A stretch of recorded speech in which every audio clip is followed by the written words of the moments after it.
역사가 기록되지 않은 선사시대 이전부터 수없이 많은 사람들이 이 지구에서 태어나서 자랐고 또 죽음을 맞이했습니다. 그 수는 현재를 살아가고 있는 70억 명의 인류도 전체의 약 7%밖에 되지 않을 정도입니다. 그리고 그 중에서도 수천 년의 세월 동안 우리의 기억과 역사 속에서 기억되고 있는 인물들이 있습니다.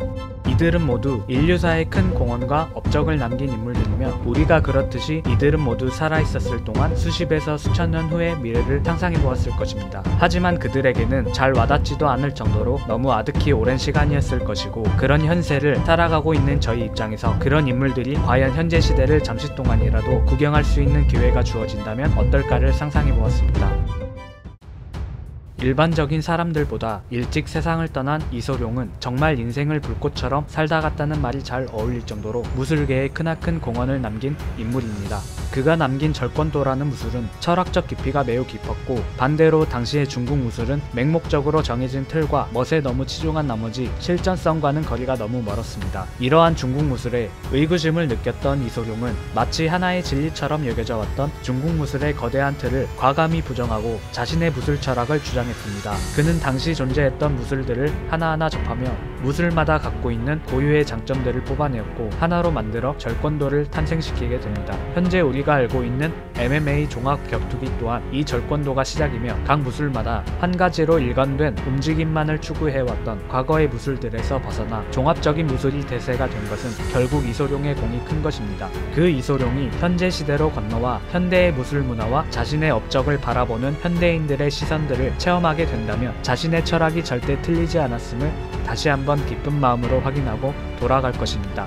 현대 격투기 선수들 중에서도 이소룡을 롤모델로 삼고 존경하는 인물들이 많은데, 이분들이 현세에 다시 나타난 이소룡을 마주한다면 과연 어떤 표정을 지을지 궁금하네요. 중세 유럽의 물리학자였던 그는 당시 진리로 여겨졌던 천동설을 깨고 지동설을 주장했던 인물 중 하나입니다. 그는 스스로 제작한 천체망원경을 통해 마냥 둥글기만 한 줄 알았던 달에도 지구와 같은 계곡과 협곡이 있음을 관측했고, 토성의 고리와 목성을 도는 4개의 위성들을 관측하는 등의 업적을 남겼습니다. 당시 그는 지동설을 주장함으로써 교황청과의 갈등이 잦았고 이단자라는 누명을 써 재판에 소환되기도 하였습니다. 갈릴레오는 그럼에도 꿋꿋이 자신의 주장을 지켜왔었지만 당시의 과학기술의 한계로 자신의 많은 이론들을 증명하지 못하고 안타깝게 세상을 떠나게 되었습니다. 그가 세상을 떠난 뒤로 아이작 뉴턴을 비롯한 많은 과학자들이 그를 뒤이어 그가 주장해왔던 이론들을 하나둘씩 증명하기 시작했고 현재의 천문학과 물리학이 완성되게 된 것입니다. 그런 그가 현세에 나타나 자신의 이론이 바탕이 되어 돌아가고 있는 현재의 천문학을 마주하게 된다면 어떤 생각을 갖게 될지 저는 정말 궁금했습니다.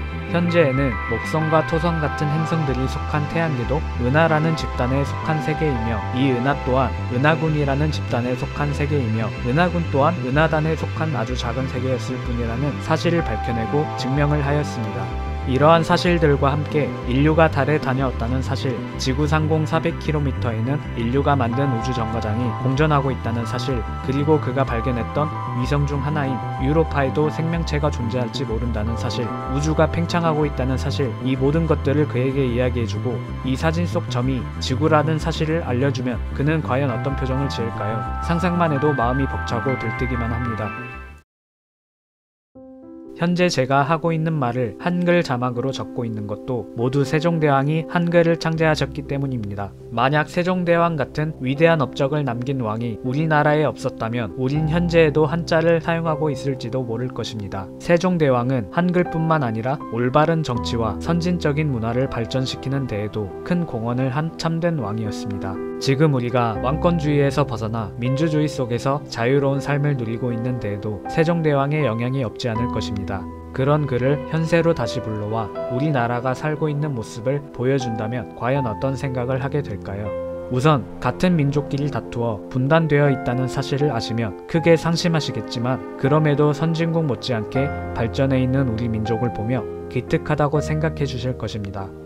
저희는 위대하신 세종대왕 덕분에 다른 나라 못지않게 떳떳하게 잘 살고 있으니 걱정하실 필요 없다는 말을 해드리고 싶네요. 역사상 최고의 물리학자 알버트 아인슈타인은 모차르트를 역사상 가장 위대한 작곡가라고 평가하였습니다. 이어 베토벤은 그저 단순히 음악을 창조하였지만 모차르트는 그것을 넘어 우주에 이전부터 존재해왔지만 숨겨져 있었던 어떤 것을 사람들에게 드러내 보이는 것 같다며 모차르트에 대한 칭찬을 아끼지 않았다고 합니다. 그만큼 모차르트는 약 200년이 흘렀어도 우리에게 들려오는 위대한 명곡들을 많이 남긴 채 떠나간 장본인입니다. 만약 그런 그가 현세에 나타나 생전 듣도 보도 못한 생소한 기계음과 전자음들이 뒤섞여 내는 선율을 듣는다면 어떤 반응을 할까요? 그의 성격은 마치 영화에 나오는 건방진 천재들처럼 자유분방한 성격이었다고 합니다. 저는 모차르트에 대해 알아보면서 과연 이런 분이 현재 시대의 천재들이 만든 음악을 듣는다면 과연 어떤 생각을 할지 너무 궁금했습니다. 모차르트의 생애에는 없었던 선율과 악기들 그리고 그것들이 만드는 음악을 듣는 그의 모습을 상상하니 마치 제가 좋아하는 노래를 친한 사람에게 들려줄 때처럼 기대도 되고 걱정도 되는 그런 마음이 들 것 같습니다. 우리가 지금 외놈들에게 빼앗긴 나라가 아닌 우리의 나라 속에서 평화롭게 살고 있는 것은 김구 선생님을 비롯한 많은 독립투사분들의 공이 클 것입니다. 많은 독립운동가들은 광복을 이룬 우리나라를 만끽하지 못한 채 세상을 떠났습니다. 김구 선생님은 비록 생을 마감하시기 전 광복을 누렸지만 자주 독립이 아닌 타국에 의한 광복이라는 사실에 크게 통탄하였다고 합니다. 안타깝지만 이는 사실이고 탐탁지 못한 사실이기는 하나 김구 선생님과 독립투사분들의 나라를 되찾고자 하는 노력이 있었기에 우리가 이 나라를 당당히 우리의 나라라고 주장할 수 있는 것이라 생각합니다. 우리나라는 광복 이후 70년간 눈부신 발전을 이루었습니다. 비록 강대국의 대열에 비할 바는 못될지언정 지리적 특성상 많은 침략을 받았던 나라이고 그것을 모두 이겨내면서 이룬 발전이라고 생각한다면 제가 대한민국의 국민이라는 게 자랑스러워집니다.